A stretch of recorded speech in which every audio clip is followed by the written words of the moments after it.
Today, I like to talk about the power of resilience, the power of not giving up, no matter how challenging the circumstances are. His Holiness says, never give up, never give up. And I will speak about a little bit how I'm working with that and experience myself, and then present some resilience practices that I've learned, that we are learning here at the Abbey, and also some I've learned from the psychology aspect. So before ordination and after ordination, I had plenty of challenges, but there is a tremendous difference how I approach them. Before ordination, when I faced a challenge, I distracted myself. I used media, friends, cultural activities, and I distracted myself with nice sense pleasure, material objects, and such. And so basically, I put my problems under the rug. And then after moving to the Abbey, after ordination, I found myself again with quite a number of challenges that are all based within my mind. But this time, there was no possibility that I could put them under the rug anymore. So I was challenged to work with my own mind.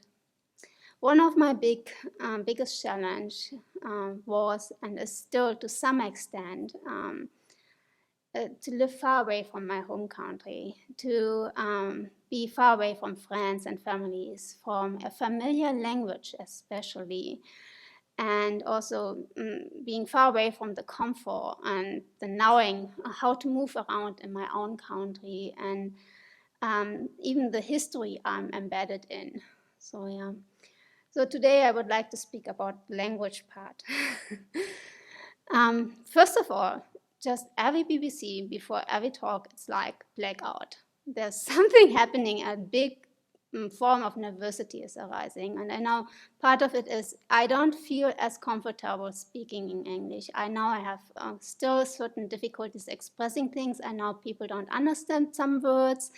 And I would like to connect, and I like to express, and I know I can do it. It's just not yet really coming out how I would like to see coming it out. And I just want to be part of everything. I want to be with you, right? And I want to share what's there.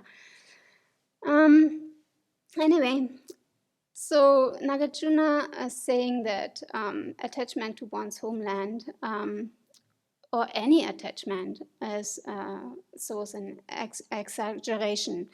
So practices with it presents a good opportunity to let go of attachment, to train the mind so it's not confused, disturbed, but can focus what is most important.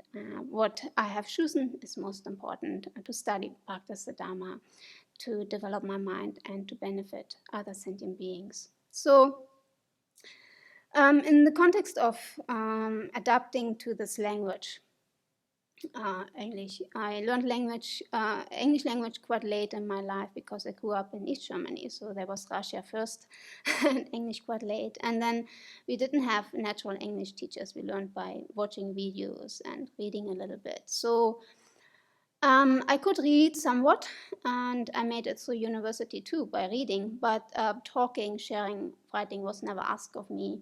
So my first biggest challenge was when I got sent a long application form for EMR. So I went to a friend, she was a translator, and so she helped me to fill out that form. So I got accepted. I moved here for 4 weeks, and attended the EMR 10 years ago.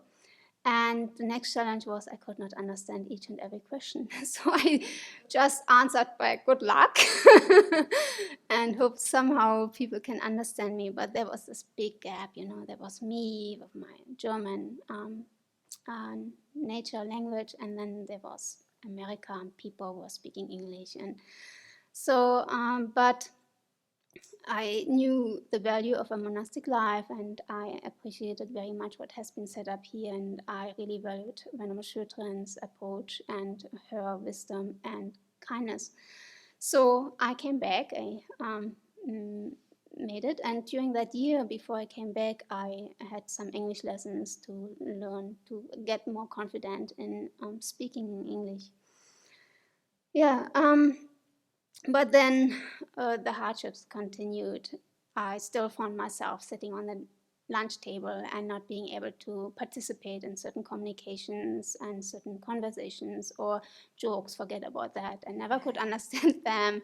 And so I felt again this kind of separation. There's this group and there's me who doesn't understand and doesn't belong, actually. A big need that I had that couldn't get met. So I continued working on it, not giving up. But then there was the most biggest challenge was sitting in teachings, and then especially philosophical teaching. The first teachings when I came was it was in the middle of path and grounds, kind of philosophical terms. So even residents with English background had challenges with that. And then Jeffrey Hopkins was the biggest challenge, not being able to understand him, only maybe a snippet here, a snippet there, a paragraph if I was lucky. And then Mama Schultran's instruction was, we are collecting seeds, basically. So I kept sitting, but was frustrated. And I was fearing about my use of life, actually. If I don't understand the Dharma, what can I apply on the cushion, right? And how can I apply it in daily life if I don't really get the knowledge? But somehow I kept going because I knew this place here is really truthful. The Dharma is very pure, the teacher is very pure, and everybody puts a lot of effort. And I could see in me some improvement as well over the time, and wanting to improve. So wanting to put myself in this seat, for example, and learning to express myself, because only if I put myself into that position, I can see myself more clearly where I am at this moment, and I get certain feedback as well. So I had this urge to continue to improve myself, and I think that's very, very helpful, important. So yeah, what helped me going? How did I build up the resilience in case of this difficulty challenge? I have learned from Venerable Schultran in the Abbey community, from teachings, books, and psychologist perspective. One psychologist I'm very inspired by right now is Dr. Ariel Schwartz, and she's saying, there are many ways to overcome obstacles and create positive change. You might choose exercise, therapy, relaxation, meditation, art, music, or keeping a gratitude journal. Most importantly, only you know what brings you joy. Once you find a recipe that works in your life, I invite you to commit to a regular practice devoted to bringing balance and resilience to your life. Not only do you benefit, but research indicates that resilience is contagious, that we benefit by witnessing each other overcome challenge. So she put it into a frame. She developed these kind of 6 pillars that I interpreted within the Buddhist context. So I just took the 6 pillars, added a couple of pillars, and I invite you to add more. So the first is how to build more resilience. Strength within your mind is the kind of mindset you're bringing with every moment of life. And very important is to remember to stay optimistic, to not wanting to give up, to remember that I have a precious human life, to believe in oneself that I can overcome challenges by remembering that I have already overcome challenges in the past, so why is it not possible now? I can become a kinder and wiser person. I know that from my own experience that I can excel. And most importantly of all is to remember my motivation, my intention day by day. I'm practicing the Dharma to develop the utmost qualities so I can improve myself and benefit with this others as well. Then the second pillar is emotional intelligence. So it's expected from life that we will have certain feelings, certain emotions arising, fear, anger, sadness, attachment. And especially, when we have difficult circumstances, life circumstances, challenges in front of us. So here at the monastery, we might have the challenge of, being in a country where the language is not quite familiar to us, or we are separated from family and friends. That was the topic of today, of how to deal with the buttons we have experienced, and finding ourselves again here in a community. To stay resilient, we need to stay engaged in these difficult feelings. So to work with them, that's what we are practicing here, to take them on the cushion, to apply the antidotes, and not to run away like I did before it ain't, just distracting myself, putting it under the rug, hoping it will never appear again. To stay engaged, to kind of bear the pain that comes with it. Like me remembering sitting there in Jeffrey's teachings and seeing everybody around discussing the topic and feeling separated and alone, and fearful that I may not develop in this life much. So to sit with that and to bear that, and to not to give up the hope that I can improve, and to come back to certain antidotes, such as I remember we had one student, and she had actually quite similar experience, but she was an American, but it was just the topic was so difficult. And so she just recited the Om Rapatsana-di, a Manjushri's mantra, all the time, and basically wished everybody to have the insight and knowledge like Manjushri. So yeah, staying with that. Then we can apply mind training practices, Tonglen, practice of compassion, patience, and such. Then the third pillar is community connection. And as she says, Ariel Schwartz, research suggests that resilient people stay involved in community rather than isolate. We need to communicate to help heal the broken heart. We reveal our brokenness in order to become whole again. We need places to be weak so that we can feel strong again. So I think for some of you it may sound somewhat familiar. So because we have a big moment or something gets pointed out, and so actually the community is there to support you. There's nobody who lets you suffer. You always can go to somebody, or somebody will approach you and offer support. And it's, from my own experience, really not helpful to try to isolate myself. I never found that really, really helpful. I always benefited from reaching out my whole life, actually. This way we can stay connected and receive support. Then fourth pillar is self-expression. So such as sitting here in front of the camera and in front of all of you and sharing the little I have learned, and to find some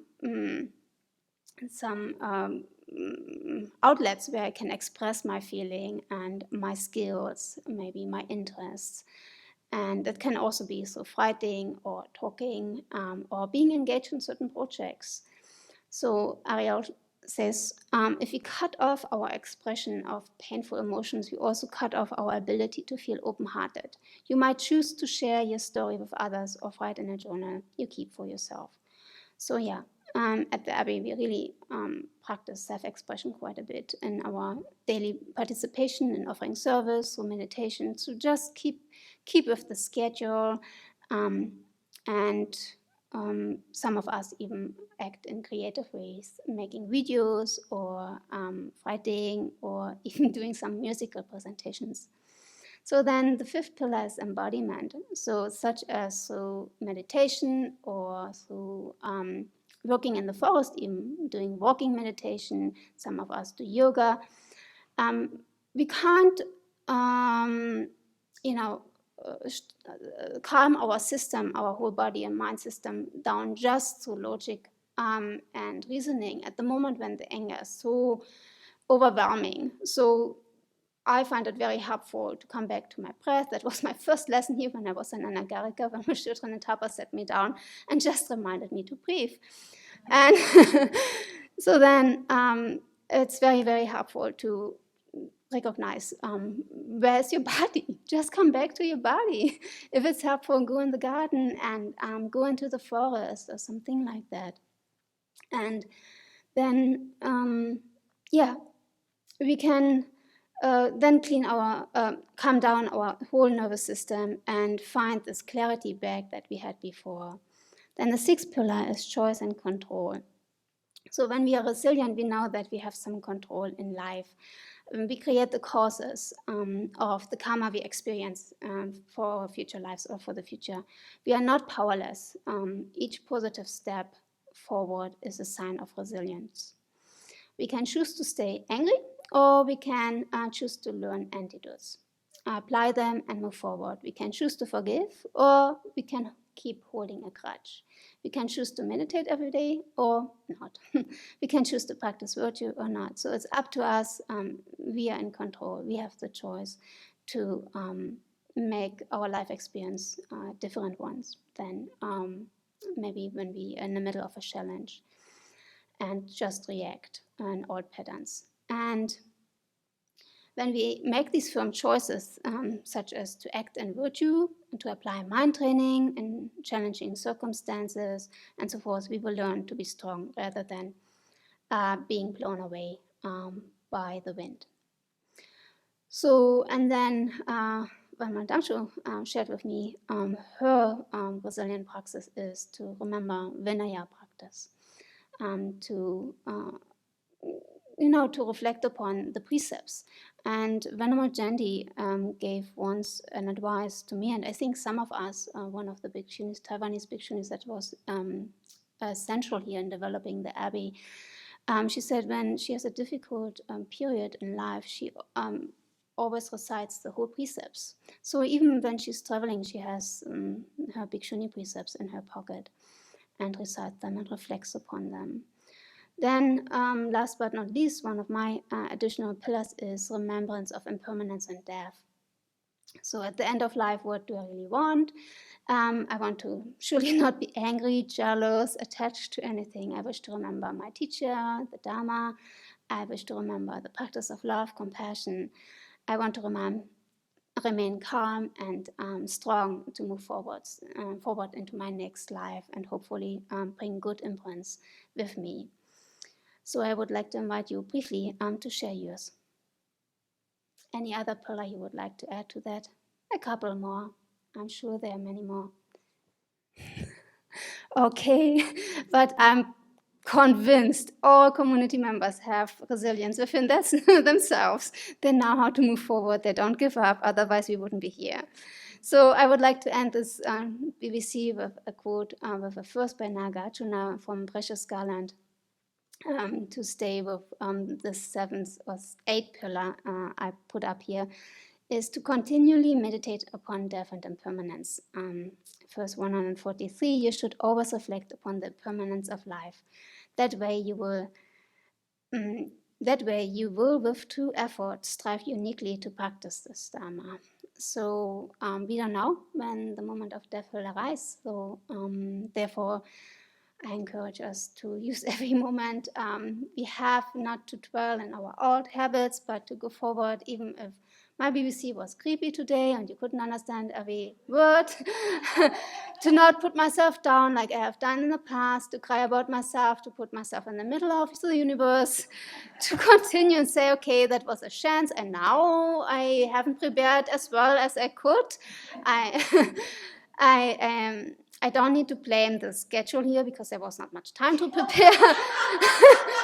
To look within myself and just to keep going. I don't want to die tomorrow with thinking about my BBC that I have just given. So I want to embrace you. I want to be connected with you. I want to improve. I want to become a Buddha to be of benefit to you. Thank you. Yes, bodhicitta, a very important resilient praxis. Thank you.